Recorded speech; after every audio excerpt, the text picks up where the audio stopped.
ధమాకా, బలగం, mad, Tillu square, సంక్రాంతికి వస్తున్నాం. కథ ఒక ఎత్తైతే మ్యూజిక్ మరొక ఎత్తు.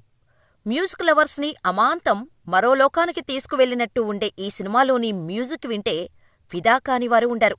స్టార్ మ్యూజిక్ డైరెక్టర్లను పక్కనపెట్టి ఇప్పుడంతా భీమ్స్ సిసిరోలియో గురించే అడుగుతున్నారు.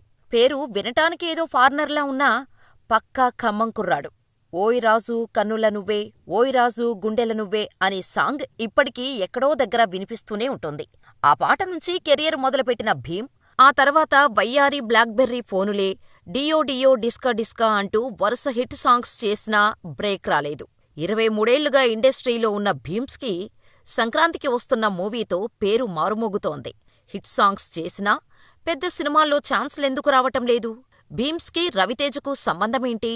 అద్దెలు కట్టలేక బస్టాండ్స్లో, రైల్వే స్టేషన్లలో ఎందుకు పడుకోవాల్సి వచ్చింది? ఆయన ఫ్యామిలీ బ్యాక్గ్రౌండ్ ఏంటి? What's the story?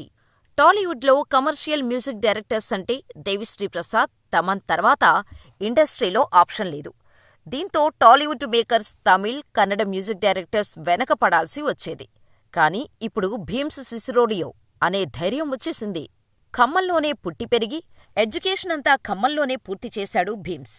సాధారణ మధ్యతరగతి కుటుంబం నుంచి వచ్చిన భీమ్స్కి కష్టం విలువ తెలుసు.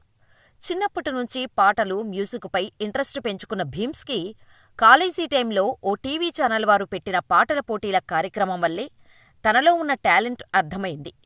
8వ తరగతి నుంచే పాటలు రాయటం మొదలుపెట్టిన భీమ్స్కి ఆ పాటల పోటీ వరంలా కనిపించింది.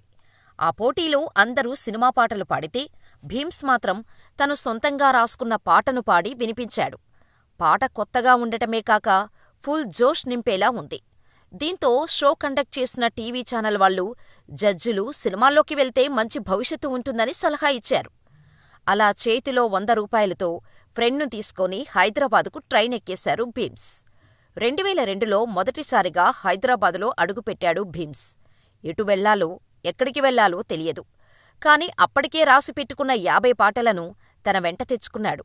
సాయంత్రం వరకు ఫిల్మ్ నగర్లో తిరిగాక భీమ్స్తో వచ్చిన ఫ్రెండ్ తిరిగి ఖమ్మం వెళ్ళిపోయాడు. కాని భీమ్స్ మాత్రం హైదరాబాదులోనే ఉండిపోయాడు.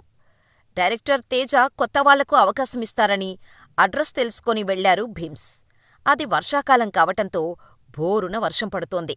దీంతో తేజగారి ఆఫీసు బయట ఉన్న చెట్టు కింద నిలబడితే ఓ అసిస్టెంట్ డైరెక్టర్ చూసి భీమ్స్ని తన కారులో కూర్చోమన్నారు. కథ చెప్పటానికొచ్చావా, లేదా సినిమాలో యాక్టర్గా చేయటానికొచ్చావా అంటే కాదు అని చెప్పి తను చేతిలో ఉన్న పాటలను పాడి వినిపించాడు భీమ్స్. పాటలు బావున్నాయి. దీంతో ఆ అసిస్టెంటు డైరెక్టర్కి తెలిసిన మరో వ్యక్తికి పరిచయం చేయటం, అతనికి భీమ్స్ పాటలు నచ్చటం జరిగింది. అబ్బాయ్, పాటలు బాగున్నాయి. అవకాశం ఉంటే ఖచ్చితంగా చెప్తా. టచ్లో ఉండవోయ్ అని చెప్పటంతో హ్యాపీగా ఖమ్మం ట్రైన్ ఎక్కేశారు భీమ్స్. అలా ప్రతీ నెలా వచ్చి వారిని కలిసేవారు. డిగ్రీ ఫైనల్ ఇయర్లో ఉండగా ఆయుధం సినిమాలో ఛాన్స్ వచ్చింది. అలా ఓయ్ రాజూ కన్నుల నువ్వే సాంగ్ రాశారు భీమ్స్. అలా సినిమాలో వచ్చిన మొదటి ఛాన్స్ ద్వారా 5,000 రూపాయలు పారితోషికం తీసుకున్నారు భీమ్స్.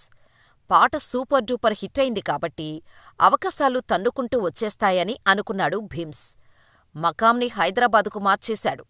ఇక ప్రొడ్యూసర్, డైరెక్టర్ల ఇంటికి వెళ్తే రేపురా, ఉదయంరా అని చెప్తే నిజమే అనుకొని రూమ్కు వెళ్తే త్వరగా రాలేనేమో అని బస్టాండ్లోనో, రైల్వే స్టేషన్లోనో పడుకునేవారు భీమ్స్. భీమ్స్ వెళ్తే తలనొప్పి మళ్లీ వచ్చింది అన్నట్టు చూసేవారు భీమ్స్ని. చేతిలో డబ్బుల్లేక, ఆకలికి ఉండలేక రెస్టారెంట్స్ దగ్గర, ఫంక్షన్ హాల్స్ దగ్గర సెక్యూరిటీ వాళ్ళని బతిమాలుకొని మిగిలిన ఫుడ్ని ఇవ్వమని రిక్వెస్ట్ చేసుకొని కడుపు నింపుకునేవాడు భీమ్స్. ఇక డైరెక్టర్స్ చుట్టూ తిరిగి తిరిగి విసుగొచ్చి సినిమాలు వదిలేద్దాం అనుకొని ఖమ్మం తిరిగి వెళ్లిపోయి డీఎడ్ చేశాడు. అలా చదువుతున్నప్పుడే ఆయుధం సినిమా సెట్లో పరిచయమైన సంపత్ నంది డైరెక్టర్ అయ్యి ఏమైంది ఈవేళ మూవీకి ఏరికోరి మ్యూజిక్ డైరెక్టర్గా అవకాశమిచ్చాడు. హ్యాపీగా ఆ సినిమాకు పనిచేయటం మొదలుపెట్టారు భీమ్స్. కాని పట్టుమని 10 రోజులు కూడా పూర్తవ్వకుండా, చెప్పాబెట్టకుండా ఆ సినిమా నుంచి తీసేశారు భీమ్స్ని. సినిమాలో సాధించింది చాలు, ఇక ఏదో ఒక ఉద్యోగం చేసుకుంటేనే బాగుపడతావంటూ ఇంట్లో నుంచి ఒత్తిడి మొదలైంది. ఇక మరో దారిలేక ఉద్యోగాన్వేషణలో పడ్డాడు భీమ్స్. అలా టీచింగ్ కోర్స్ చదవటంతో సోషల్ టీచర్గా జాయిన్ అయ్యాడు. కాని మనసంతా సినిమాలపై ఉండేది. ఈ టైంలోనే నువ్వానేనా సినిమాకు మ్యూజిక్ డైరెక్టర్గా అవకాశం వెతుక్కుంటూ వచ్చింది. అందులో వచ్చిన వయ్యారి బ్లాక్బెర్రీ ఫోన్లో పాట బాగా క్లిక్కయింది. ఆ తర్వాత కెవ్వుకేక సినిమాలో బాబూ ఓ రాంబాబూ పాటకి మంచి పేరు వచ్చింది. అలా నెమ్మదిగా నిలదొక్కుకుంటున్న భీమ్స్కి రవితేజ హీరోగా, సంపత్ నంది డైరెక్టర్గా చేస్తున్న బెంగాల్ టైగర్ మూవీకి మ్యూజిక్ డైరెక్టర్గా అవకాశం వచ్చింది. అప్పుడే రవితేజగారితో మంచి అనుబంధం ఏర్పడింది భీమ్స్కి. ఇప్పుడిప్పుడే మంచిగా గుర్తింపు వస్తోందని అనుకుంటున్న టైంలోనే కరోనా వచ్చింది. ఇక పూర్తిగా ఇంటికే పరిమితమైపోయాడు భీమ్స్. కరెక్ట్గా 2021 ఇయర్ ఎండింగుకు రవితేజ నుంచి భీమ్స్కి ఫోనొచ్చింది. ఏం చేస్తున్నావ్? ఓసారి రా అంటే వెళ్ళి కలిశాడు భీమ్స్.